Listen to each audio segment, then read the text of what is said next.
Հարգելի պարոն նախագահ, շնորհակալություն մեր հրավերը ընդունելու համար։ Ձեր առջև հայկական համալսարանի 40 անդամներն են, շրջանավարտներ եւ ունկնդիրներ։ Հայկական համալսարանը ոչ ֆորմալ գիտական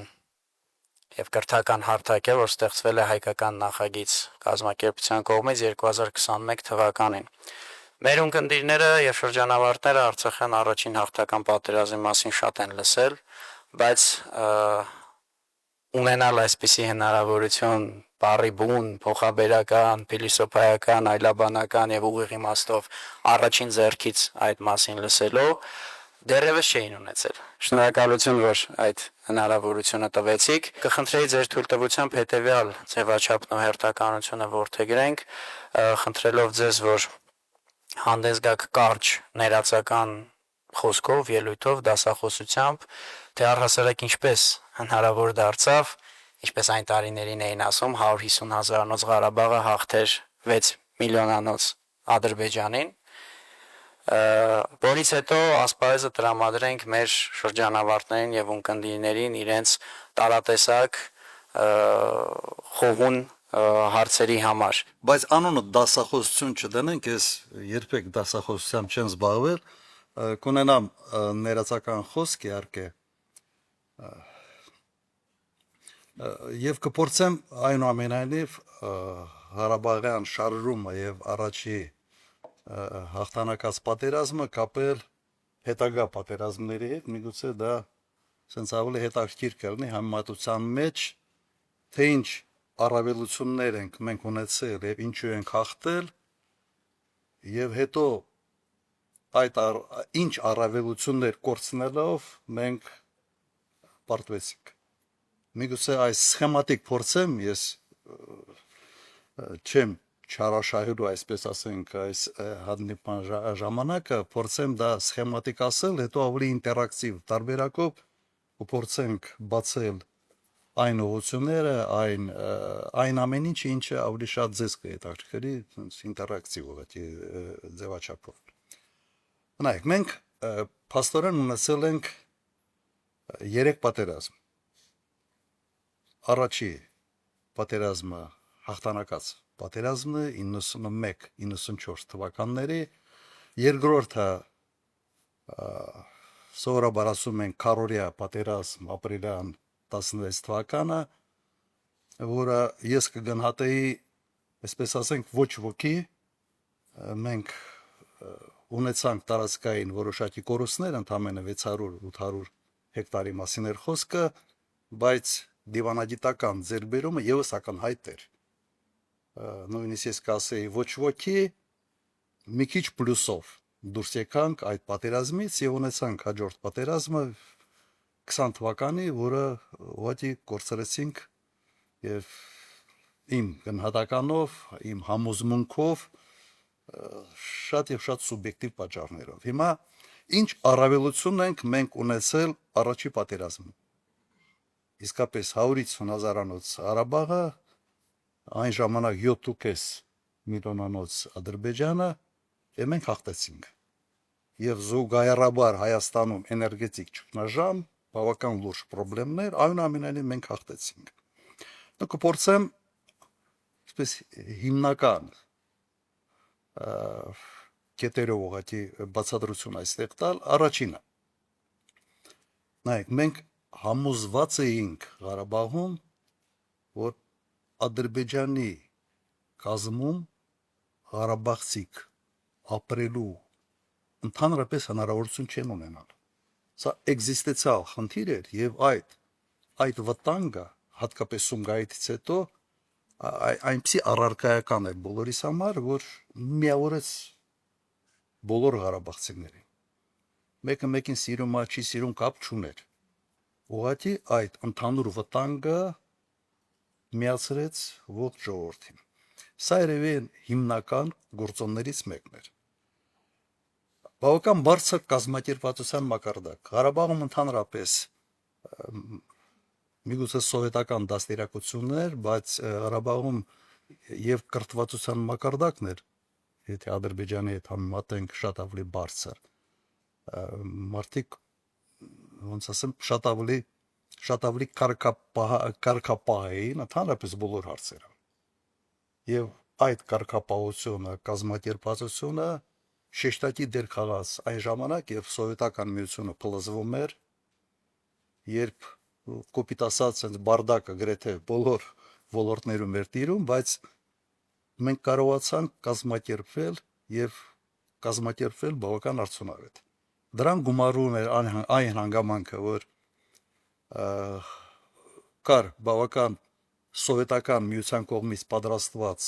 մոբիլիզացիոն ռեսուրս, Ղարաբաղցիք բոլորը գրեթե ծառայում էին մարտական ստորաբաժանումներում եւ զինվորական մասնագիտությունների ձեռքբերման խնդիր եւս չկա։ Ինչը շեշտակի տարբերում էր ընդհանրապես Ադրբեջանից, որտեղից շատ ավելի sense մեծ տոկոսով մարդիկ ծառայում էին այսպես կոչված ստրոյբատներում եւ այլն։ Սա եւս բավական մի խնդիր էր, որովհետեւ երբ մենք ձևավորում ենք Ղարաբաղում բանակը,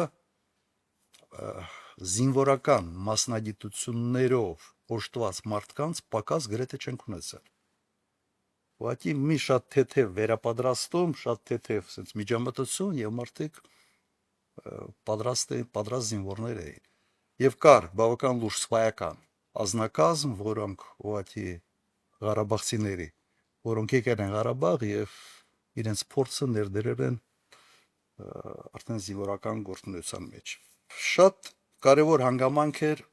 այն ժամանակ այն տեղեկատվությունը, որը գալիս էր Ղարաբաղից եւ Ղարաբաղյան շարժումից եւ հետո 91-94 թվականներին պատերազմից եղել է ազնիվ լուսաբանում եւ հաջողությունների եւ անհաջողությունների։ Սա ուղղակի ուզում եմ շեշտել։ Սա այն է, ինչ հետագայում ուղղակի բացակայում էր ընդհանրապես։ Ազնիվ լուսաբանում, բան են կորցրել, հայտարարում էր, ասվում էր եւ ոչ մեկի մտքով չեր անցնում, որ կարելի է ինչ որ քարոզչական նպատակներով ասել մեկ այլ բան, քան հողի վրա ուղղակի իրականում կար։ Սա չափազանց կարևոր հանգամանք էր, որովհետեւ առանց դրան վստահություն բանակի, ժողովրդի միջև եւ իշխանության միջև ուղղակի հնարավոր չի կառուցել։ Մի շատ կարևոր հանգամանք նայեք, բոլոր եւ հատկապես առաջի պատերազմի ժամանակ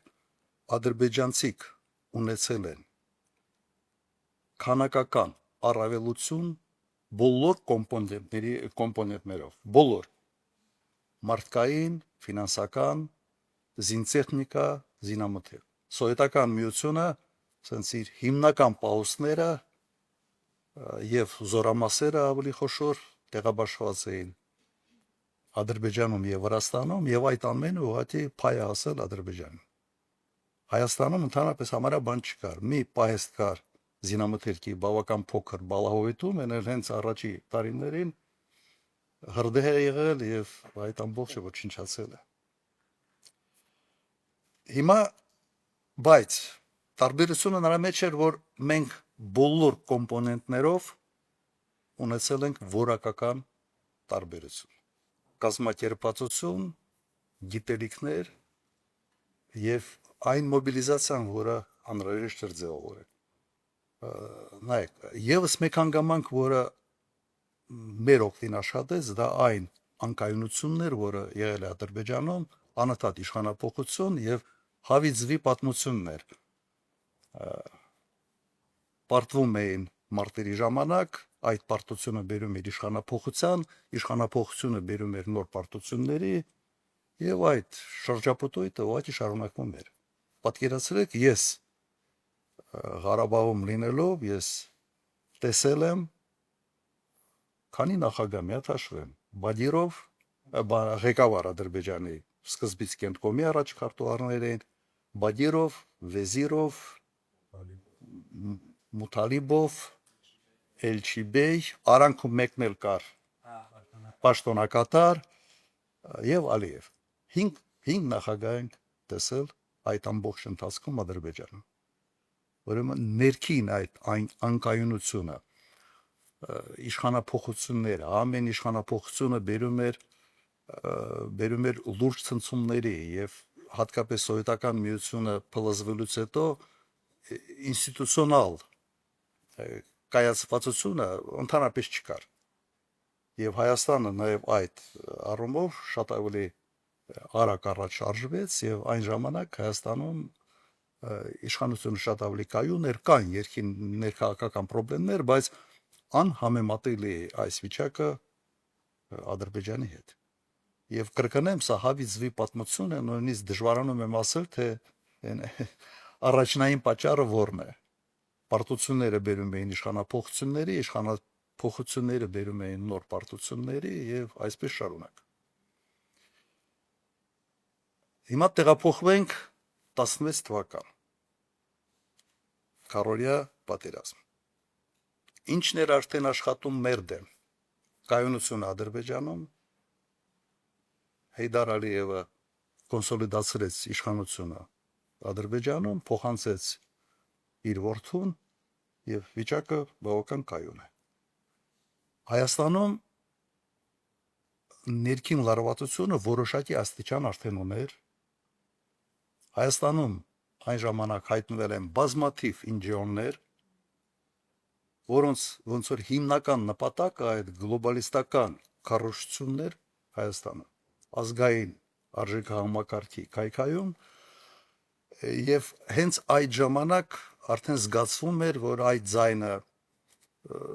իսկապես լսվում էր, որովհետեւ ակտիվ երիտասարդ, կասեի նույնիսկ բանիմաց եւ բավական աղմկոտ մի շրջանակ էր ձևավորվել եւ այդ շրջանակին շատ արդյունավետ սպասարկում էին բազմաթիվ լրատվամիջոցներ, որոնք ձևավորվել էին բավական լուրջ ֆինանսավորման արդյունքում։ Վերջերս միայն մենք իմացանք, թե ինչ գումարներ է USAID-ին ծախսել մեզ նման երկրներում, Հայաստանի նման երկրներում նման համակարգեր ստեղծելու եւ կայացնելու ուղղությամբ։ Նույնիսկ վերջերս մի շշմելու մի բան եղավ, երբ պարզվեց, որ հոլիվուդյան աստղերը հերթով որ գնում էին Ուկրաինա, ասես ասենք, վճարովի հուզվելու համար։ Սա մի շշմելու բան է, բայց սա փաստ է։ Եվ այս համակարգը եւս բավական լուրջ դերակատարություն ունեցավ Հայաստանում եւ ներքաղաքական եւ ընդհանրապես ազգային միասնությունը քայքայելու ուղղությամբ։ Եվ ինչը աշխատեց եւս մեր դեմ, ադրբեջանական բանակը շատ ավելի մարտունակ էր, քան առաջի պատերազմի ժամանակ։ Ուրեմն իրենք հետևություններ արել էին եւ շատ հետեւական պատրաստվում էին հերթական պատերազմը։ Եվ առաջի անգամ ակնհայտ էր, որ անօթաչու սարքերը լուրջ դերակատարություն են ունենալու հայտակա պատերազմների ժամանակ։ Սա պետք է շատ լուրջ ահազանգ լիներ լուրջ փոփոխությունների համար նաև մեր պատկերացումների մեջ, թե ինչպիսին է կարող լինել հաջորդ պատերազմը։ Բայց կրկնում եմ, որակական առումով հայկական բանակը մարտունակ էր եւ այդ քարորիա պատերազմի ժամանակ այդ մարտունակությունը դրսևորվեց։ Կրկնում եմ, ահազանգ կար, խնդիրները արդեն երևում էին եւ սա նշանակում էր, որ պետք էր շատ ավելի այսպես ասենք, անկյանտակ նայել ներկա իրավիճակին եւ կտրուկ գործողությունների դիմել։ Ես գիտեմ, որ բավական լուրջ քայլեր փորձում էին ձեռնարկել, անում էին, բայց ամեն ինչ փոխվեց 18 թվականից հետո։ Հիմա, որովհետեւ կրկնեմ, այստեղ ուղղակի մի քիչ որոշ փակագծեր բացեմ եւ հակաօդային պաշտպանության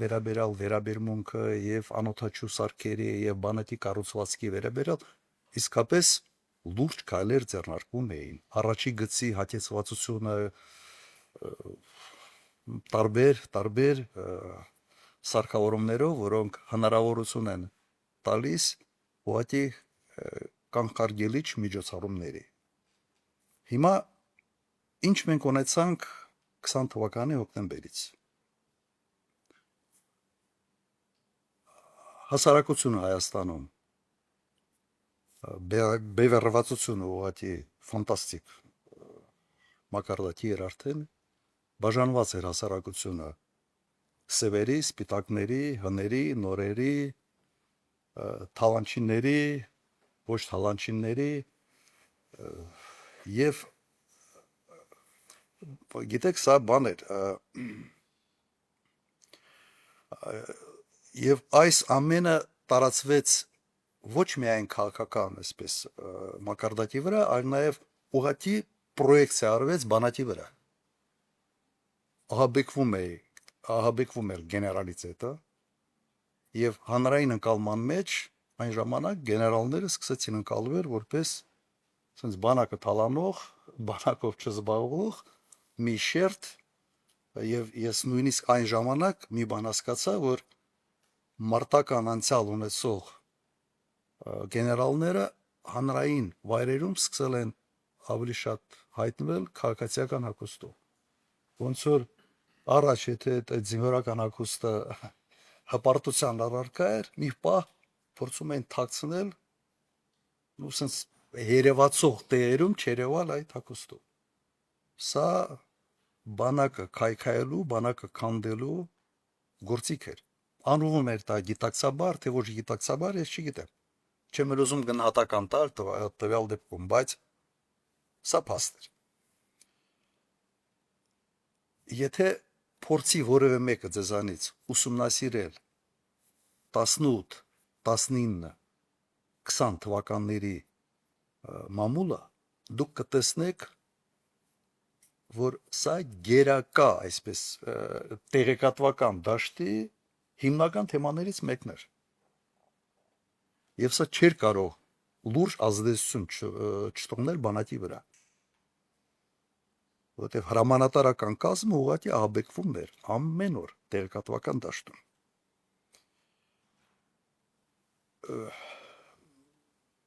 Սենց ասա, այն ժամանակ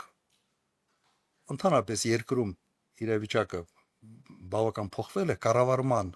մոդելն էր փոխվել եւ պոպուլիզմը իսկապես դարել էր բավական լուրջ գործոն գրեթե ամեն ինչում։ Եվ միգուցե լավ ես մեկ քայլ վերադառնամ, ես նշեցի, որ բանակում լուրջ փոփոխություններ էր պետք կապված այն դասերից, որոնք մենք պետք է քաղայինք քառօրյա պատերազմից։ 18 թվականից ուղղակի դա անտեսվել է, ոչ ոք չէր էլ հետաքրքրվում, ուղղակի մի կողմ էր դրվել եւ հիմնական բանակի բարեփոխումները դարել են ավելի շատ մեծ ուշադրություն, ես ասում եմ դա եւ այն ժամանակ ընդունված տերմին էր կլուբնիչնի բարեփոխումները, որտեղ հիմնական տեղը, որտեղ այցելում էին պաշտոնյաները, դա ճաշարանն էր, սա շատ էր դուր գալիս ծնողներին, ում զավակները բանակում էին ծառայում, բայց մարդիկ չէին գնում պոլիգոններ, չէին ընդհանրապես հետաքրքրվում մարտական պատրաստվածությանը, այլ հիմնական թեման եղել է թե զինվորին ոնց են կերակրում, կենցաղը ինչպիսինն է, ինչը լավ է, բայց բանակը դրա համար չի, բանակը մարտական եւ ամբողջ այդ ծախսերը պետք է ուղղեին մարտական պատրաստվածության վրա, այլ ոչ թե այլ նպատակների վրա։ Հիմա սա էր։ Եվ նայեք, ինչ է բանակը։ Ունի 2 տարվա ցիկլ։ 2 տարում դու զորակոչը գալիս է, այդ զորակոչին 5-6 ամիս պետք է պատրաստելու համար, 2 տարի հետո զորացրվում է։ 2 տարի մարտական պատրաստության հարցով չզբաղվես, դու այլևս բանակ չես ունենալու։ Ուղղակի բանակ չես ունենալու։ Կամ բանակի մարտունակությունը շեշտակի անկում է ապրելու։ Մոտավորապես այսպես էր վիճակը, որտեղ KPI-ը, եթե դրվում է, ճաշարանը, այլ ոչ թե պոլիգոնը բոլոր սպայական կազմը եւ սպայական կազմը փոխվեց այն ժամանակ սկսում է զբաղվել ճաշարանով, այլ ոչ թե պոլիգոնով։ Եվ ունեցանք այն, ինչ ունեցանք։ Պատերազմը սկսելուց հետո ես երրորդ օրը Ղարաբաղում էի, 2 շաբաթ եղել եմ Ղարաբաղում եւ ասեմ իմ գնալուց հետո ուղղակի երրորդ օրը ես դիմում էի եւ Բակո Սահակյանին եւ Արկադի Ղուկասյանին։ Հանդիպենք Արայիկ Հարությունյանի հետ իմ հիմնական մեսեջը հետևյալն էր. անել ամեն ինչ պատերազմը կաղնեցնելու համար։ Պատերազմի ամեն օրը բերելու ավելի մեծ խնդիրների, որովհետև պատրաստ չենք։ Այս ձևով փոփոխված այս իրավիճակում հաղթանակ չեք ունենալ։ Այն ժամանակ Արայիկ Հարությունյանը ասաց, եթե ես հանդիպեմ Քոչարյանի հետ, Փաշինյանը ինձ կուտի։ Ուղղակի ասենց բառացիորեն սա ինձ փոխանցել է Բակո Սահակյան։ Ունեցանք այն ինչ ունեցանք Ղարաբաղում։ Հիմա այդ դրոնների դերակատարությունը բոլորը տեսնում եք Ուկրաինայում, ռուս-ուկրաինական կոնֆլիկտի մեջ ինչ դերակատարություն ունեն։ Բայց առաջի այսպես ծիծեռնակները երևացել են 16 թվականին, որից ուղղակի պետք է շատ լուրջ հետևություններ անել, ոչ թե Su-30-ներ, ասենց selfie Su-եր գնել, այլ պետք է ռեփ համակարգեր, պետք է ուղղակի շատ լուրջ ներդրումներ հակաօդային պաշտպանության մեջ։ Չարվեց դա։ Հիմա սրանք են հիմնական պատճառները, որ մենք ապրեցինք այդ էվոլյուցիան։ 91-94 թվական, 16 թվական, որը հետաքրքիր էր, որ շատ կարճ էր, բայց նախանշում էր տրենդը, եւ մենք այդ տրենդից ըստ էության հետևություն չարեցինք։ Ուրեմն հետևյալ եզրակացության գամ, մենք այս ընթացքում սկսել ենք զիջել Ադրբեջանի ոչ միայն քանակական բոլոր գրեթե ցուցանիշներում, այլ սկսել ենք շեշտակի զիջել նաև որակական հարցերում, կապված մեր անվտանգային հարցերի հետ։ Ձեր կարծիքով ինչի շնորհիվ Արցախի բնակչությունն այն տարիներին պատրաստ եղավ ոչ միայն կռվել, այլ նաև կառուցել պետություն։ Շնորհակալություն։ Ընդհանրապես մտածել, թե պատերազմում կարելի է հաղթել միայն բանակ ունենալով, միամտություն է։ Եվ խնդիրներից մեկը նաև 20 թվականի 44 օրյա պատերազմի նաև նա էր, որ բանակը 1-2 շաբաթ պետք է, այսպես ասենք, զսպի առաջի հարվածը, բայց հետո ամբողջ պետությունը իր բոլոր մեխանիզմներով պետք է դառնա պատերազմի մաս։ Ինչը ըստ էության չկայացավ։ Եվ օրինակ այն ժամանակ ամենից մեծ սխալներից մեկը, որ սկսեցին ձևավորել ջոկատներ առաջնագիծ ուղարկելու համար, փոխանակ համալրել մոբ ռեսուրսով այն զորամասերը կայացած, որոնք առաջի գծում արդեն կռվում էին։ Ես այդպես էլ չեմ հասկացել այդ որոշման մոտիվացիան որն էր։ Իսկապես չեմ հասկացել։ Մենք մեր ամենից մեծ խնդիրը եղել է 92 թվականին ջոկատներից անցնել դեպի կանոնավոր բանակ։ Եվ բավական բարդ գործընթաց էր։ Որտեղ մի հոգի գալիս էր 20-30 հոգանոց կամ 40-50 հոգանոց ջոկատի հրամանատար, ինքը դեմք էր։ Իսկապես դեմք էր։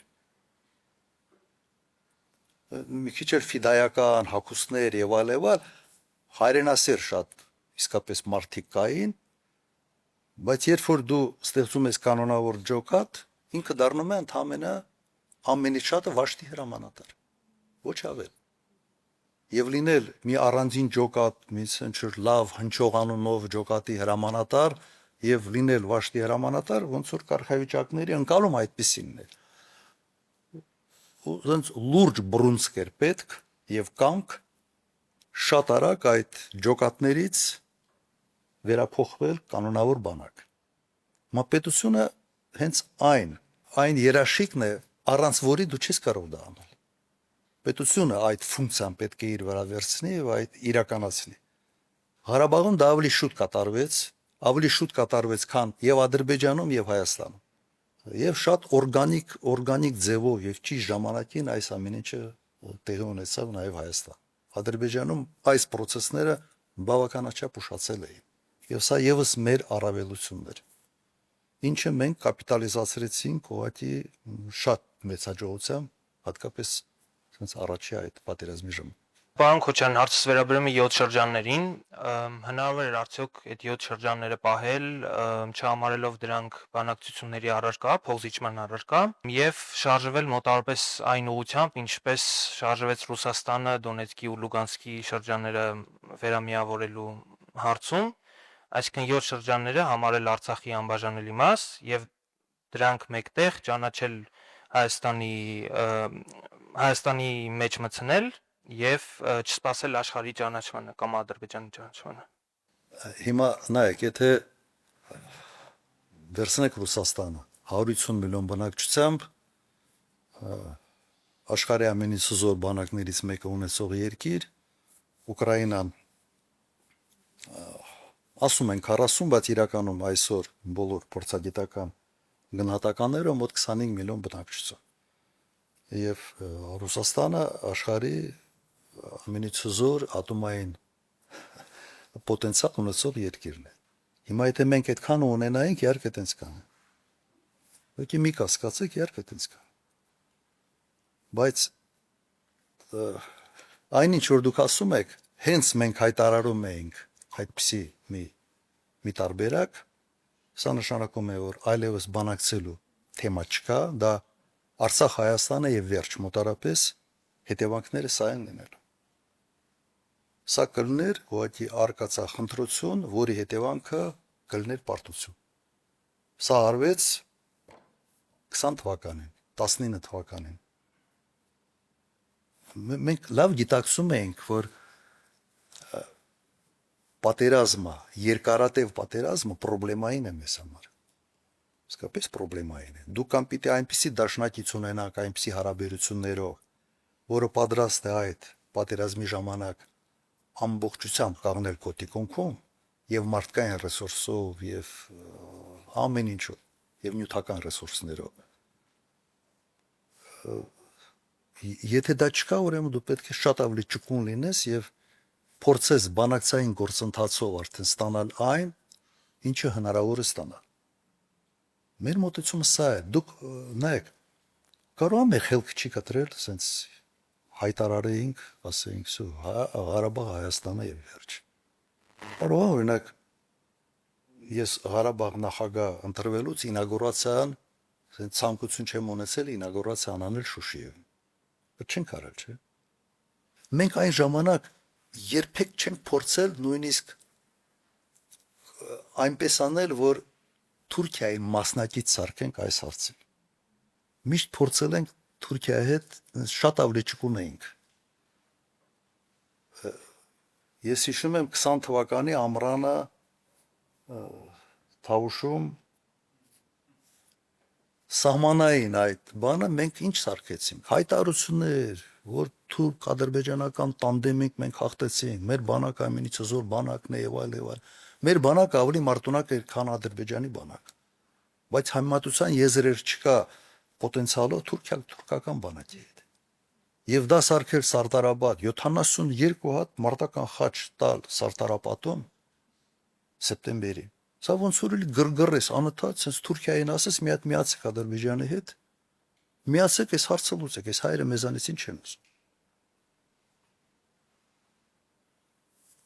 Ես մինչև այսօր ես չեմ հասկանում։ Մի մարդ չի հայտնել, որ ասի չի կարելի, մի արեք դա։ Պարոն Քոչարյան, ձեր նախագահության տարիներին Արցախյան հակամարտության կարգավորման գործընթացի վերաբերյալ որ գործոնները եւ փաստաթղթերն են ունեցել առավել ազդեցիկ, ինչու ոչ նաեւ դրական ազդեցություն հոգուտ հայկական կողմի շահերի վրա եւ անձամբ դուք որ փաստաթղթն եք համարում առավել արդյունավետ, թույլ տվեք տվյալ պարագայում առանձնահատուկ նշել, խոսքը գնում է QST եւ մադրիդյան սկզբունքների մասին, այսինքն եթե համեմատական անցկացնենք այս երկուսի միջեւ։ Իհարկե առանցքային ես կհամարեի QST փաստաթուղթը։ Որտեւ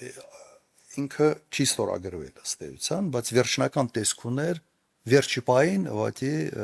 Հեյդար Ալիևը հրաժարվեց դա ստորագրելուց։ Բայց ինչ տվեց մեզ այդ փաստաթուղթը։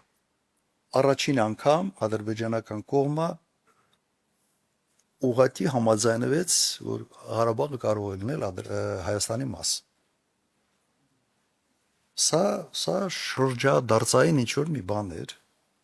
Ես նույնիսկ երբ այդ խոսակցությունը մեր մեջ եղավ, նույնիսկ մի երկու անգամ հարցրեցի, ես ճիշտ եմ հասկանում։ Ինչ դա մեզ տվեց, չստորագրվեց, բայց դրանից հետո նույնիսկ մադրիդյան սկզբունքները, որը ինքնորոշման իրավունքի լիարժեք ճանաչում էր, արդեն մենք դա ներկայացնում ենք որպես մեր կողմից մեծ զիջում։ Նայեք, մենք ընդամենը 2 տարի առաջ, 3 տարի առաջ մենք քննարկում էինք Ղարաբաղը Հայաստանին միացնելու տարբերակ։ Հիմա դուք ո՞նց եք պատկերացնում։ Վարդան Օսկանյանը այդ բանը գրպանում էր պահում միշտ։ Որտեղ ինչ բանակցում էր, ասում էր, նայեք, նույնիսկ այս տարբերակն էր։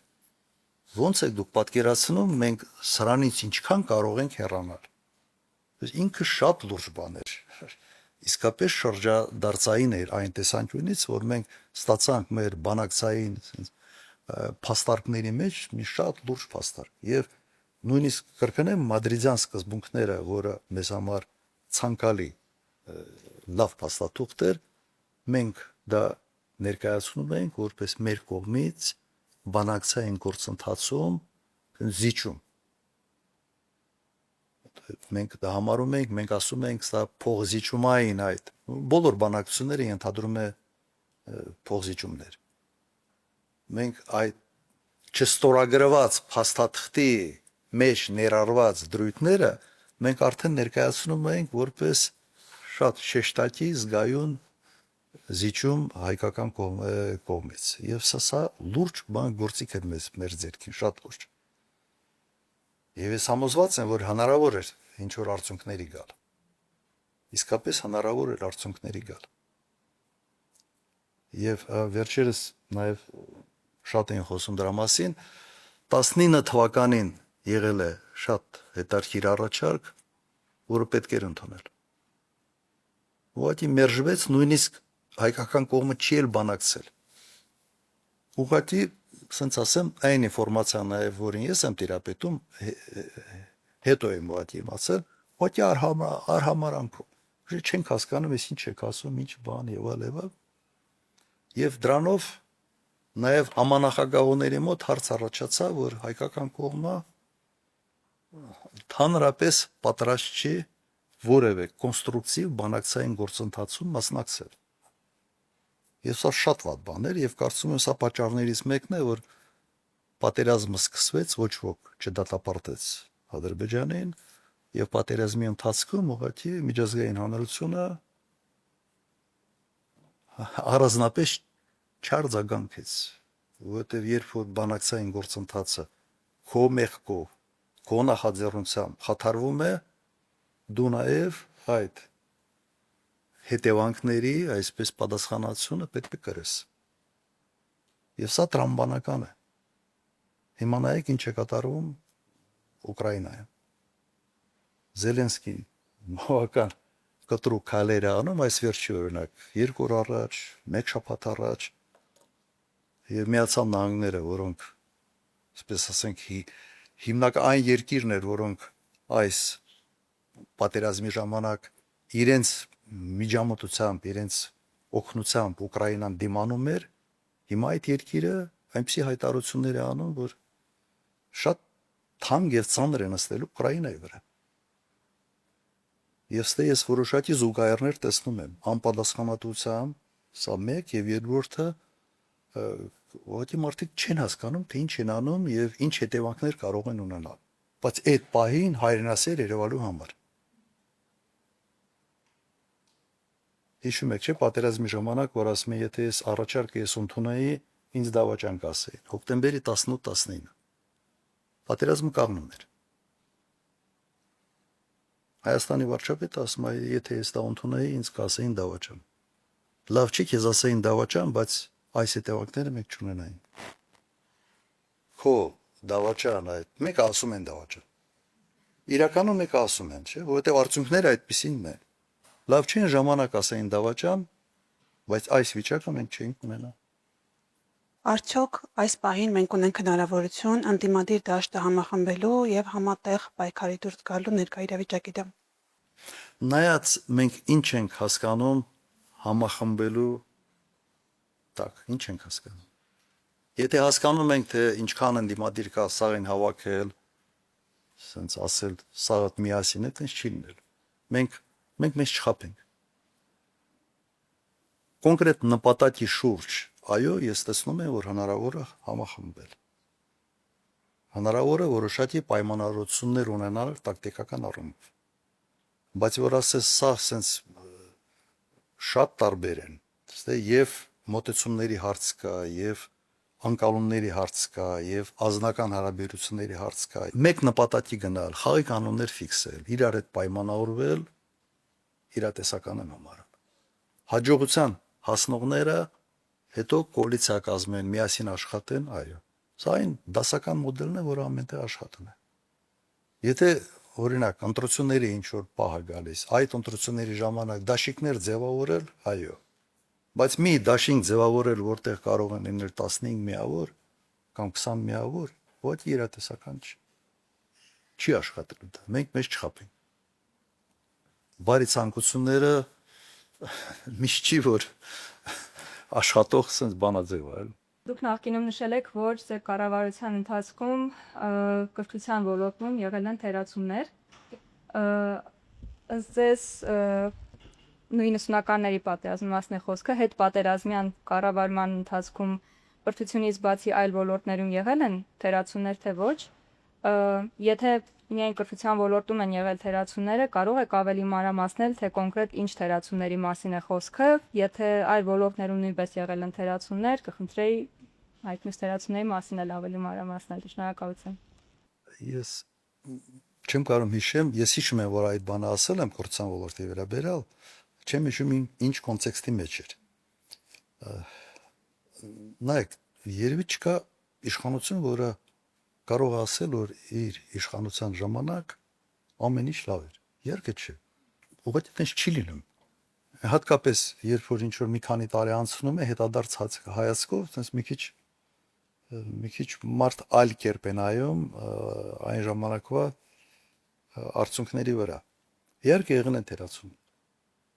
Բայց պետք է գործը միշտ գնահատվի դու ինչից ես սկսել, ուր ես հասցրել։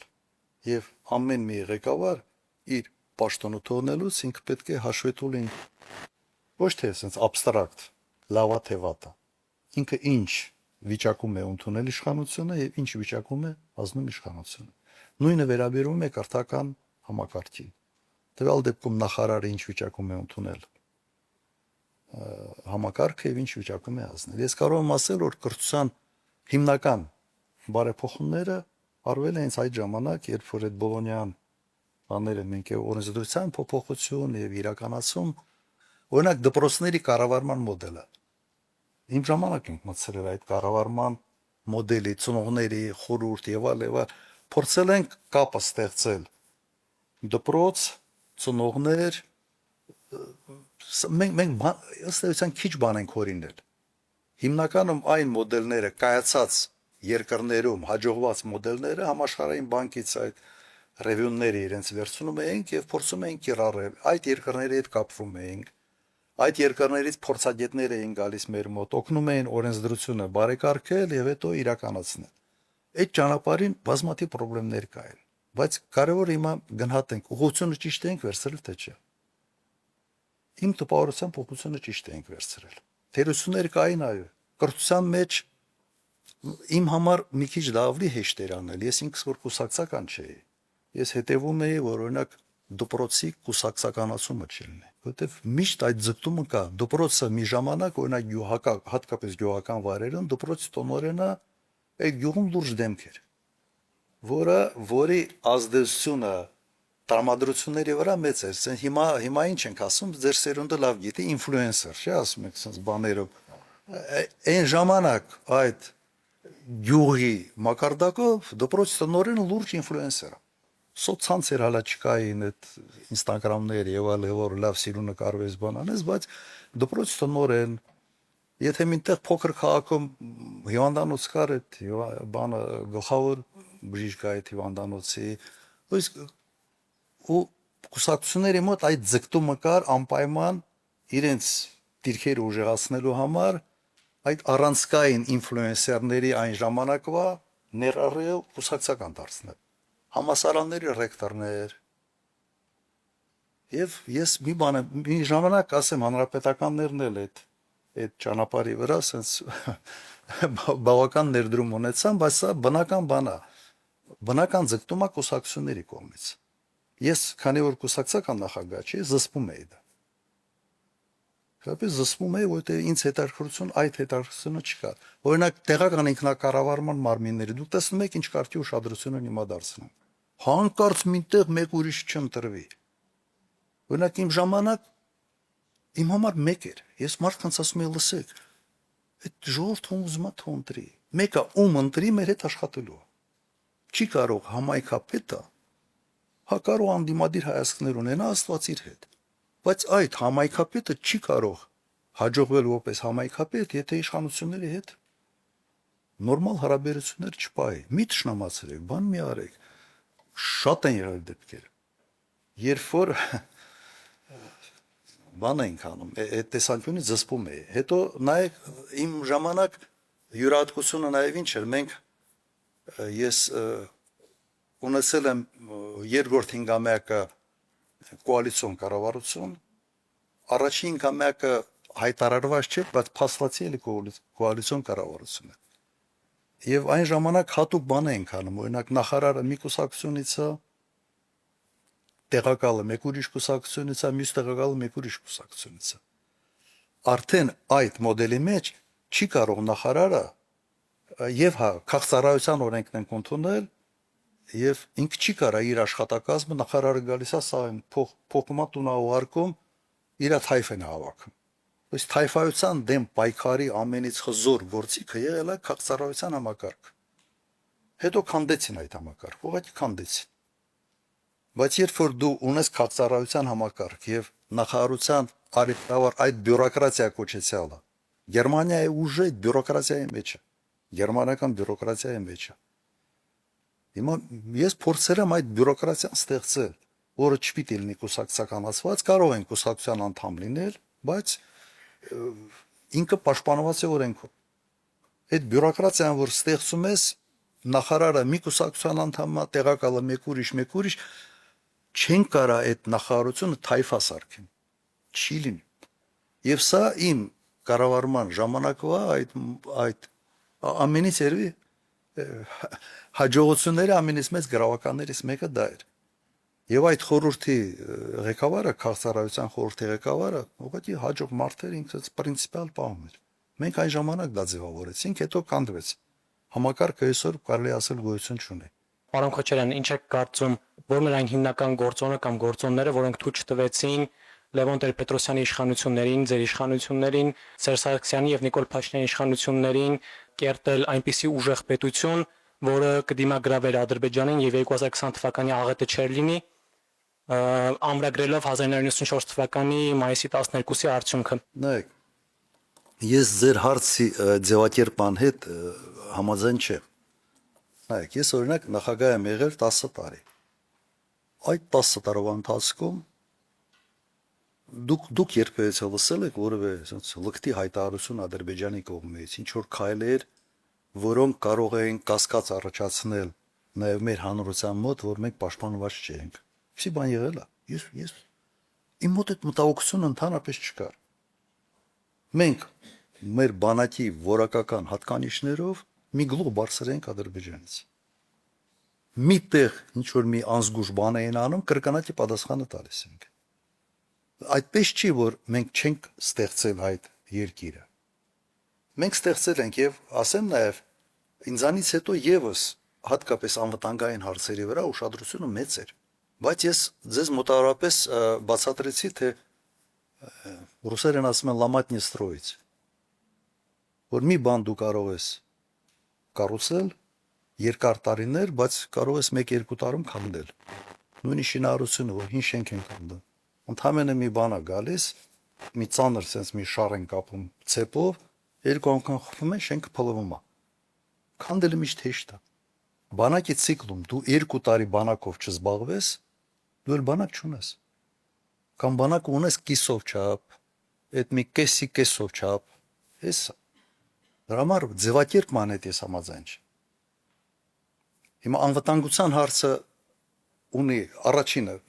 նույնիսկ ձևակերպումից մենք սկսենք։ Հիմա ինչ է ասում վարչապետը, այս վերջերս։ Ասում է խաղաղությունը մեր անվտանգության գործիքը խաղաղությունն է։ Բառացիորեն խաղաղությունը դա անվտանգության product է։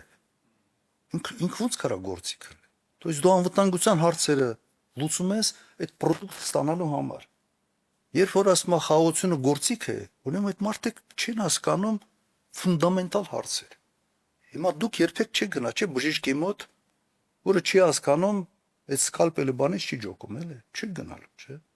Բայց հիմա ամբողջ ժողովրդով ընտրել եք, ասած նստել եք այդ մի ավտոբուսի մեջ եւ վարորդը քշել չգիտի։ Ոչ քշել գիտի, ոչ ուղղությունը գիտի, ոչ տորմուզի տեղը գիտի, ոչ էլ մյուսի տեղը գիտի, նստած ստանում, գնում ենք, ուռա ենք անում։ Ես շատ եմ ուզում եւ ինձ համար հետեւյալ բանաձևը կասեի, ունենալ ոնց ռոմանտիկ ժողովուրդ եւ շատ պրագմատիկ ղեկավար։ Ինձ թվում է ամենից լավ բանը կլինի այդ պրագմատիկ ղեկավարի եւ ռոմանտիկ ժողովրդի, որտեղ այդ ռոմանտիզմը բոլոր ազգերին է պետք։ Բայց երբ որ ղեկավարը պրագմատիզմի դաշտից դուրս է գալիս եւ ռոմանտիկա դառնում, այդ ռոմանտիկ ժողովրդի գլխին փորձանք է բերում։ Օրինակ, վերցնենք նույն Ուկրաինան, այսօր ես մի 2-3 անգամ անդրադարձ ունեցա։ Անպատասխանատու ղեկավարը կարող է հսկայական, հետաքրքիր աշխարհագրություն, հսկայական ռեսուրսներ ունեցող երկիր ավիրի։ Ընդհանրեն Ուկրաինան կարող էր ասել, որ նեյտրալ երկրի ստատուսով ինք կօգտվեր եւ Եվրոպայից, եւ Միացյալ Նահանգներից, եւ Ռուսաստանից։ Ասին չէ, մենք պիտի մտնենք ՆԱՏՕ։ Դե մտեք։ Ինչ ստացա։ Բայց դու ուղղակի արհամարեցիր քո հարևան հսկայական հզոր երկրի անվտանգային շահեր։ Մի երկիր, որը կարող էր այսօր այն ամենից լավ հետաքրքիր բարգավաճող երկրներից մեկը լիներ։ Որ մարդ իր տեղը չի հայտնվում,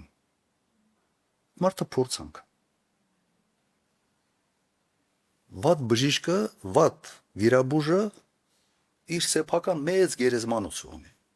Հիմա վատ քաղաքական գործիչը, վատ ղեկավարը ինքը խնդրեմ չի իրեն համար, ինքը նորմալ է։ Ինքը խնդրեմա մեզ բոլորիս համար։ Այս պատերազմը ինչ որ եղավ, չպետք է լիներ։ Այս պատերազմը հրահրվեց մեր կողմից, հայերի կողմ, հայկական իշխանության կողմից, այո։ Բանակցությունները ձախողեցին, անպատասխանատու, անպագորգոր հայտարարություններ արեցին, ամեն ինչ արեցին, որ Թուրքիան, Ադրբեջանը թիկունքում sense ամբողջ բոյով կաղնի, եւ վերջում ստացանք սա։ Հիմա էլ պարզումա սա մեղավոր են։ Պարզումա այդ հանձնել են Ալմատայի բանով 91 թվականին։ Հիմա էսա։ Դրա համար ձեր մի քիչ երկարացրեցի, որտեղ իսկապես ֆունդամենտալ հարց է։ Վերջի քվեարկությունը ա եղել Ռուսաստան հակառուսական մակում հակառուսական մի բան, էլի մի բանաձևի։ Միացյալ Նահանգները քվեարկել են դեմ, Հայաստանը քվեարկել է կողմ։ Հալավ դու քո հիմար չեք։ Իսկան դու իրականում էլի դու քո հիմար չեք։ Ինչ եք ուզում ձեր առևտրի 60% այսօր Ռուսաստանի հետ։ Ուղղակի 60%։ Իմ ժամանակ Եվրոմիության հետ առևտուրը մեր մոտարապես արտաքին առևտրի 22-24% էր։ Հիմա 6-7% ընդհանրապես։ Ռուսաստանի հետ առևտուրը այն ժամանակ 25% էր, հիմա 55-ից մինչև 60%։ Դուք չեք հասկանում, որ այսպես մեկ sense բանով դուք կարաք այնպիսի խնդիրներ ունենաք, որ տակից դուրս չեք գալու։ Լավ, դու սոված չես մնալու քո ընտանիքի հետ։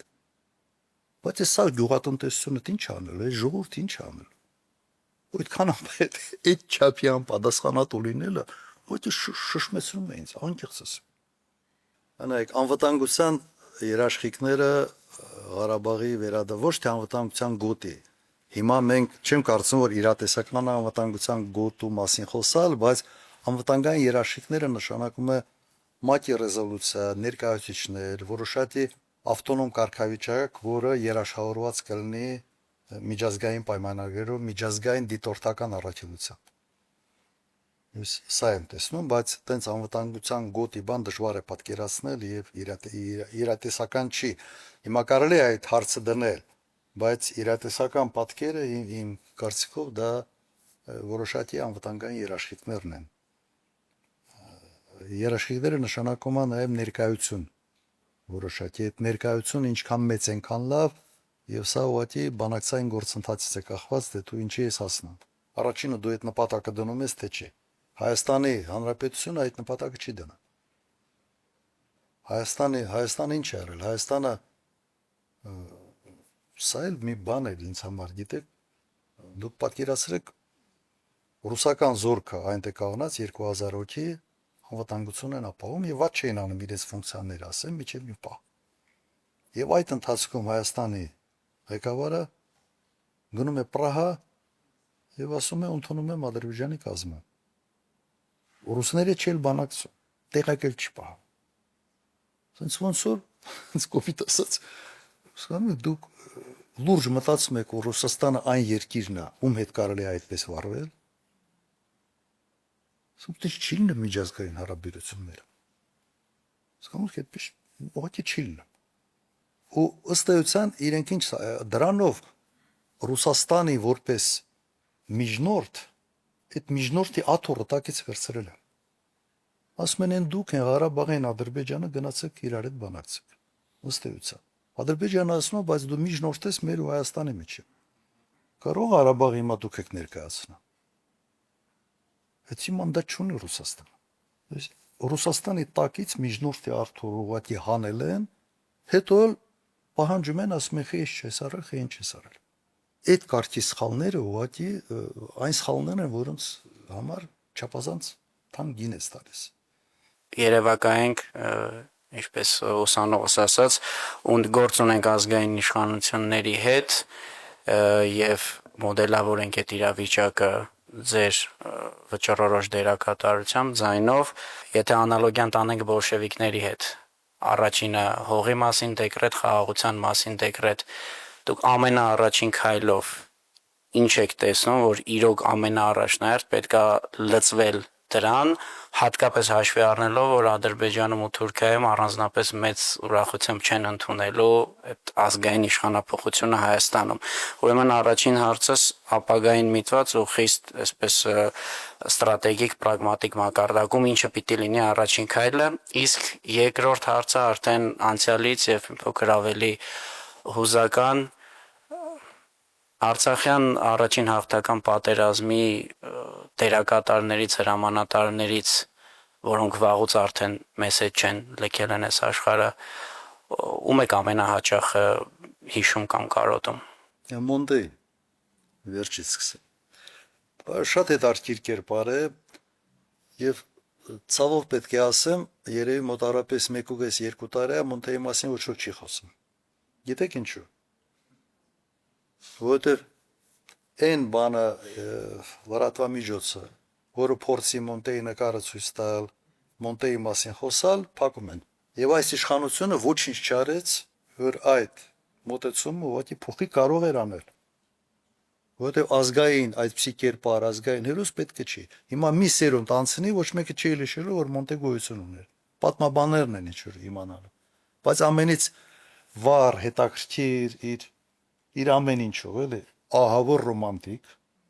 շատ ռոմանտիկ էր, բայց շատ ցույցուտվող հետաքրքիր կերպար էր, ամենից շատը երևի ավելի շատ sense իրեն հատուկ առանձնացնեի եւ կրկնեմ չեն խոսում դրա մասին։ Երբ որ ասում ես, ասում ինչ անենք, որ հենց բան անենք Մոնտեյի մասին, ալիքը Facebook բանմա, սա բանում են, մանջատում են։ Ադրբեջանը ինչ որ դիմել է, ասել է ԱԱԲ-ի չէ եւ վերջ եւ Հայաստանը ոչինչ չի արել էսա 2 տարուց ավել արդեն, որ այդ բանը փոխի եւ հնարավոր էր դա անել։ Հիմա ինչ վերաբերում է առաջի քայլերը։ Նայեք, մենք բավական բարդ տարածաշրջանում ենք ապրում եւ ես ուղղակի համոզված եմ, որ այս տարածաշրջանում կամ դու պետք է գործոն լինես, կամ բրիտանացիք լավ բան են ասում, եթե դու սեղանի շուրջ չես, ուրեմն դու մենյուի մեջ ես։ Հիմա կամ մենյուում ենք լինելու, կամ մենք ֆակտոր պիտի լինենք։ Գործոն լինելու համար մենք պետք է ունենանք մարդունակ բանակ։ Հիմա այդ մարդունակ բանակ ունենալու համար նաև մենք պետք է ունենանք ռազմաքաղաքական դաշնակիցներ։ Մենք այն երկիրը Չինաստանը չենք եւ Ռուսաստանը չենք։ Այս հարցերը պետք է շատ արագ վերականգնվեն։ Եթե մենք սա չվերականգնեցինք, մենք ասեմ, մենք մենյուի մեջ ենք լինելու այս տարածաշրջանում եւ յուրաքանչյուր անկայուն իրավիճակ այս տարածաշրջանում մեզ համար մեծ ռիսկեր է ստեղծելու, շատ մեծ ռիսկեր է ստեղծելու եւ գայթակղություն Ադրբեջանի համար շատ մեծ է լինելու, այս միակ Սյունիքը վերցնենք եւ վտանգը կա եւ Սյունիքի հետ կապված եւ Սևանի մի կտորի հետ կապված։ Մենք սա ենք ուզում։ Ընտրությունների ժամանակ 21 թվականին ինձ շատ էին հարցնում, բայց քանի տարի է պետք բանակը վերականգնելու համար։ Ես ասում եմ 3-ից 5 տարի։ Արդեն 4 անցել է։ Ինչ որ բան արվում է, չեմ տեսնում։ Չեմ տեսնում։ Երբ որ ինձ ասում են, որ Հնդկաստանից բան են առնում, հրետան են առնում կամ ինչ որ հրթին են առնում, իմ մոտ հարց առաջանում, հետո ոնց է զինամթերքով դա ապահովել։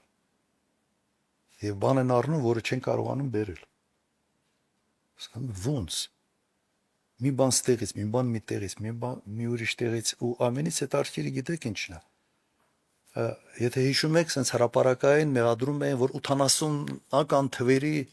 զենքերով էին կռվում։ Ուկրաինայի պատերազմին նայեք։ 60-ական թվերի, 70-ական թվերի, 80-ական թվերի զենքերը ամենից հուսալի զենքերն են, ըստ էության։ Եվ այն ինչ որ մենք նայեք այս պատերազմի ժամանակ մենք պարտվեցինք բաներով, այս բայրակտարների։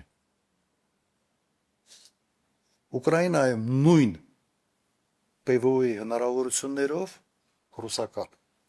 երկու շաբաթում բոլոր բայրակտարները խփեցին։ Վերացան։ Բայրակտարի մասին մենակ լսել ենք պատերազմի առաջի 2-3 շաբաթվա ընթացքում։ Որտեվ մեծեր ռադարները բռնում էին, այդ փոքրերը չեն բռնում ռադարները, բայց դա մեծ էր, ռադարները բռնում էին դանդաղաշար 150-160 կմ/ժ, ցենց միշեներ PVO-ի համար։ Այդ ոնց եղավ, խի այդպես եղավ։ Մենք պետք է առաջի 2 շաբաթում բայրակտարները հարցլուծեինք եւ ավարտեինք։ Ոնց եղավ։ Այ պատճառներից մեկը նա է, որ ասում է, որտեղ բանակը կլուբնիչնի ռեֆորմների process-ի մեջ էր, որում այդ PVO-ն չաշխատեց, խի չաշխատեց։ Խի ամբողջ օդը չփակեցին, որտեղ PVO-ի պատվերը, որ պետք է բերեին, այդ պատվերը փոխել են, առել են սուեր, որոնք ընդհանրապես չեն օգտագործել, բայց լավ սելֆիներ են արել այդ սուերի ֆոնի վրա։ Հիմա սա պետքա սրա մասին խոսալ, թե պետք է չի։ Հիմա գնում են 155 մմ-անոց հրետանիներ։ 155-ի այդ կալիբրը, ասենց ասեմ, ուղղակի դուք մտեք մի հատ Google արեք կամ chat GPT-ով մի հատ հարցրեք, թե ինչ արժի մի հատ բանը։ Մի հատ սնարադը ինչ արժի։ 4-5 հազար $։ Մի պահ գինը թռել էր այս պատերազմի համար, թռել էր մինչև 7-8 հազար։ Ամենից էժանը 3 հազար։ Դուք ո՞նց եք պատկերացնում, այդ ինչքան պիտի բերեք եւ հետո այդ ո՞նց պիտի բերեք։ Ձևն էլ չկա բերելու։ Բաներ կա, որ անում են մարդիկ։ Մեկ քեզ հարց է տալիս։ Այս մարդիկ ընդհանրապես մտածում են, թե այդ մտածելու ընդունակությունը չունեն։ Հետո ո՞նց եք այդ հարցերը լուծելու։ Մի բան Ինդիայից, մի բան Ֆրանսիայից, ինչ որ մի անկեղծ ասած չեմ հասկանում։ Դրա սպասարկումը ով է լինելու։ Ուկրաինայի պատերազմը ցույց է տվել, որ այդ Ցեզար Կոչեցյալը, որը Ֆրանսիային պատվիրել էր, լավ հրետանի է, չափազանց նուրբ։ Մարտական այդ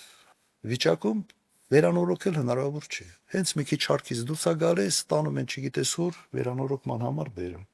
Այդ բազան դուք ստեղծում եք, թե չեք ստեղծում։ Չեն ստեղծում։ Ույս ինչ որ մի բյուջե կա, այդ բյուջեն երևի պիտի ծախսեն, թե ինչ են ծախսում, ով առնում, ոնց առնում, ես հիմա հարցը հետևյալն է։ Մարտոնակ բանակ, ռազմաքաղաքական դաշնակիցներ, որոնց հետ հարաբերությունները ուղղակի պետք է վերանորոգել, եւ իհարկե տնտեսական զարգացության բանը։ Մենք ինձ մտահոգում է, որ այս վերջի տարիների ընթացքում ընդհանրապես ներդրում չկա Հայաստանում։ Օտարերկրյա ներդրում գրեթե չկա։ Ինչու ասա, խի է այսպես։ Լիքը բաներ են բացել, ինչ որ գործարաններ, ոչ մեկը չաշխատեց։ Պարզվեց, որ գործարաններ չի եղել, ուղղակի PR նկարվելու համար ինչ որ բան էին բացում, ոչինչ բան չաշխատեց։ Հիմա կամ մենք դառնում ենք զուտ սպասարկող երկիր, սպասարկման ոլորտ, այդ սպասարկման ոլորտն էլ մի լիմիտ ունի։ Դու ծով չունես, բան չունես, այդ լիմիտը ինչ որ դու այդ հակեցնում ես այդ լիմիտը եւ արդյունաբերությունը որևէ տեղ, որևէ մի քայլ չի արվել արդյունաբերական ինչ որ հնարավորությունների զարգացման համար։ Հիմա իմ բանը սա է, սա պիտի փոխվի, ես նույնիսկ չեմ կարող ասել, ցենց առաջի քայլը որը պիտի լինի։ Առաջի քայլը անվտանգության հարցն է։ Եթե դու անվտանգության հարցը չես լուծում, բոլոր մյուս հարցերը ռիսկային են դառնում։ Մոտարապես երևի սա։ Ձեզ շատ շնորհակալություն եւ եթե առարկություններ չունեք, ոնց որ այդ after party կոչվածին արդեն անցնենք գրքերի մակագրություն, խմբական լուսանկար։ Ձեզ շնորհակալություն այս երեկոյի համար, հետաքրքիր հարցերի համար։